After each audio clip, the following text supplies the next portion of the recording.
গোপালগঞ্জে পরিস্থিতি নিয়ন্ত্রণে অন্তর্বর্তী সরকার ব্যর্থ। 21 আগস্ট গ্রেনেড হামলা, তারেক বাবরের খালাসের বিরুদ্ধে আপিল শুনানি ফের 24 জুলাই।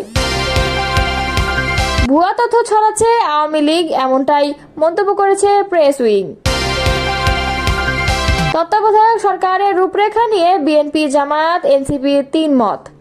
এতক্ষণ শুনছিলেন সংবাদ শিরোনাম, এবারে বিস্তারিত।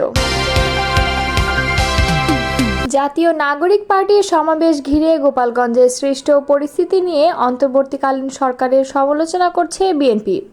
দলটির অভিযোগ, গোপালগঞ্জে পরিস্থিতি নিয়ন্ত্রণে অন্তর্বর্তী সরকার ব্যর্থ হয়েছে। গতকাল বুধবার দিনভর গোপালগঞ্জে হামলা সংঘর্ষের ঘটনায় রাতে বিএনপির ভারপ্রাপ্ত চেয়ারম্যান তারেক রহমানের সভাপতিত্বে স্থায়ী কমিটির এক সভায় এ বিষয়ে আলোচনা হয়। বৃহস্পতিবারে দুপুরে এক বিবৃতিতে এ নিয়ে সরকারের ব্যর্থতার সমালোচনা করে বিএনপি।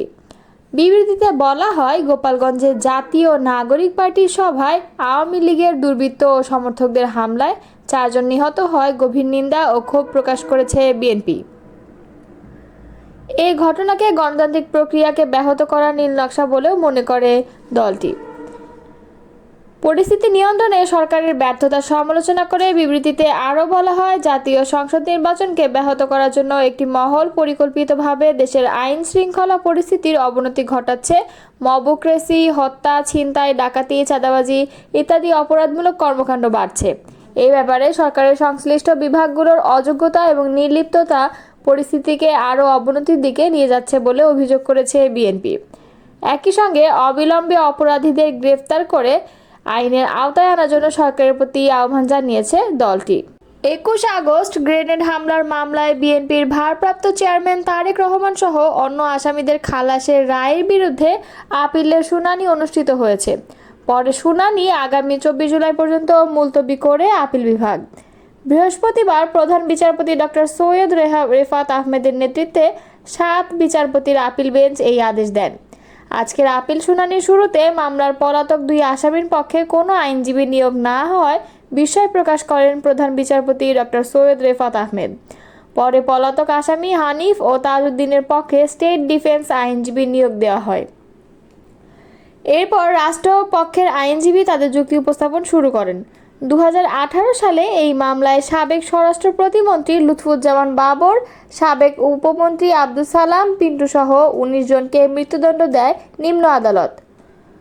এছাড়া তারেক রহমান সহ 19 আসামিকে যাবজ্জীবন ও 11 আসামিকে বিভিন্ন মেয়াদে কারাদণ্ড দেওয়া হয়। পরে গত 1 ডিসেম্বর তারেক রহমান সহ সব আসামিকে খালাস দিয়ে রায় দেন হাইকোর্ট।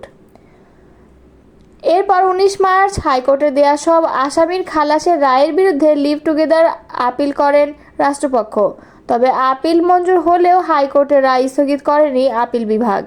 উল্লেখ্য, 2004 সালের 21 আগস্ট ঢাকার বঙ্গবন্ধু এভিনিউয়ে আওয়ামী লীগের সমাবেশে গ্রেনেড হামলায় দলটির মহিলা বিষয়ক সম্পাদক আইভি রহমান সহ 24 জন নিহত হন। আহত হন প্রায় 300 জন। এই ঘটনার পর মামলাগুলো দায়ের করা হয়। ওই হামলায় তৎকালীন বিরোধী দলীয় নেত্রী ও আওয়ামী লীগ সভাপতি শেখ হাসিনা অল্পের জন্য রক্ষা পান। গোপালগঞ্জের সংঘর্ষকে কেন্দ্র করে আওয়ামী লীগের একটি সংঘবদ্ধ চক্র সামাজিক যোগাযোগ মাধ্যমে একাধিক পুরনো ও ঘটনার সঙ্গে সম্পর্কহীন ছবি পোস্ট করে মিথ্যা তথ্য ছড়িয়েছে বলে এক বিবৃতিতে উল্লেখ করেছে প্রধান উপদেষ্টার প্রেস উইং। বুধবার CA press wing fact check তার ভেরিফাইড ফেসবুক পেজে এক বিবৃতিতে জানায়, 16 জুলাই সামাজিক যোগাযোগ মাধ্যমে নিষিদ্ধ ঘোষিত আওয়ামী লীগের সংশ্লিষ্ট একাধিক অ্যাকাউন্ট থেকে গোপালগঞ্জের সংঘর্ষ নিয়ে নানা পোস্ট ছড়ানো হয়, যার উদ্দেশ্য ছিল এই দিনের সহিংস ঘটনার মনগড়া বক্তব্য প্রতিষ্ঠা করা। বিবৃতিতে আরও বলা হয়, একটি সংগঠিত প্রোপাগান্ডা অভিযানের অংশ হিসেবে প্রভাবশালী আওয়ামী লীগপন্থীরা পুরনো ও ঘটনার সঙ্গে সম্পর্কহীন একাধিক ছবি শেয়ার করেছেন, যা এই দিনের সহিংসতার দৃশ্য বলে মিথ্যাভাবে উপস্থাপন করা হয়েছে। একটি ছবিতে দেখা যায় স্থানীয় লোকজন এক আহত কিশোরকে বহন করছে, পেছনে আগুন জ্বলছে এবং উত্তেজিত জনতা রাস্তায় বিক্ষোভ করছে। ছবিটি গোপালগঞ্জে ঘটে যাওয়া সহিংসতা নিদর্শন হিসেবে তুলে ধরা হয়। অনুসন্ধানে নিশ্চিত হওয়া গেছে ছবিটি 10 আগস্ট 2024 সালের একটি ভিন্ন ঘটনা। আরেকটি বহুল প্রচলিত পোস্টে দেখা যায় জাকির হোসেন এবং সাবেক প্রধানমন্ত্রী শেখ হাসিনার উপপ্রেস সচিব আশরাফুল আলম খোকন একটি ছবি পোস্ট করেন, যেখানে গোয়েন্দা শাখার এক কর্মকর্তা বিক্ষোভকারীদের দিকে গুলি ছুড়ছেন। প্রেস উইংয়ের বিবৃতিতে বলা হয়, এসব পোস্টে ভুয়া তথ্য উপস্থাপন করা হয়েছে। পোস্টে তারা উল্লেখ করেন, আইনশৃঙ্খলা বাহিনীর সদস্যরা সংঘর্ষে জড়িয়েছেন এবং এনসিপি নেতাকর্মীদের উস্কানিতে এই সহিংসতা শুরু হয়। বাস্তবতা হলো, ছবিটি 2022 সালের 8 ডিসেম্বর নারায়ণগঞ্জে বিএনপি সমাবেশের সময়ের, যেখানে ডিবি কর্মকর্তা কনককে জনতার দিকে গুলি ছুড়তে দেখা যায়। জাকির হোসেন আরেকটি ছবি পোস্ট করেন, যেখানে গুরুতর আহত ব্যক্তিদের হাসপাতালে চিকিৎসা নিতে দেখা যায়। তিনিও দাবি করেন এটি গোপালগঞ্জের আজকের সংঘর্ষের ফলাফল। তবে এই ছবিটিও ভিন্ন ঘটনার। প্রেস উইং দাবি করে ছবিটি 20 মার্চ 2023 সালের এক সম্পূর্ণ আলাদা ঘটনার সময় তোলা হয়েছিল। এই একই ভুয়া প্রচারণার অংশ হিসেবে একটি শিশুর ছবি ছড়ানো হয়, যেখানে তাকে লাঠি হাতে দেখা যায়। দাবি করা হয় ছবিটি 16 জুলাই গোপালগঞ্জে তোলা এবং ওই শিশু নাকি সহিংসতায় অংশ নেয়। ছবিটি এই মিথ্যা বার্তা ছড়াতে ব্যবহার করা হয় যে রাজনৈতিক সহিংসতায় শিশুদের পর্যন্ত জড়ানো হচ্ছে।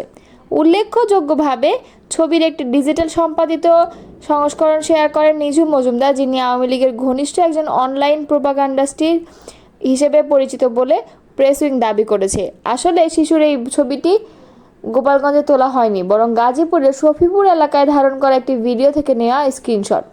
মূল ভিডিওটি 2023 সালের আগস্ট মাস থেকে সামাজিক যোগাযোগ মাধ্যমে ছড়িয়েছিল। এসব বিভ্রান্তিকর ছবির পাশাপাশি আওয়ামী লীগপন্থী অ্যাকাউন্টগুলো ভিত্তিহীনভাবে দাবি করে বাংলাদেশ সেনাবাহিনী নাকি বেসামরিক মানুষের ওপর নির্বিচারে গুলি চালিয়েছে। এইসব মিথ্যা প্রচারণা জনমতকে ভিন্ন খাতে প্রবাহিত করার উদ্দেশ্যে ছড়ানো হয়। প্রেস উইংয়ের মতে, এসব ভুয়া প্রচারণা ও যাচাইকৃত সূত্রভিত্তিক তথ্য সম্পূর্ণ ভিন্ন চিত্র তুলে ধরে। নির্বাচনকালীন তত্ত্বাবধায়ক সরকার ব্যবস্থা পুনর্বহালের বিষয়ে রাজনৈতিক দলগুলো একমত, কিন্তু এই সরকারের রূপরেখা কেমন হবে তা নিয়ে দলগুলোর মধ্যে মতভিন্নতা রয়েছে। বিশেষ করে এই সরকারের প্রধান উপদেষ্টা নিয়োগের প্রক্রিয়া নিয়ে বিএনপি, জামায়াতে ইসলাম ও জাতীয় নাগরিক পার্টি জাতীয় ঐক্যমত্য কমিশনের কাছে আলাদা আলাদা প্রস্তাব দিয়েছে।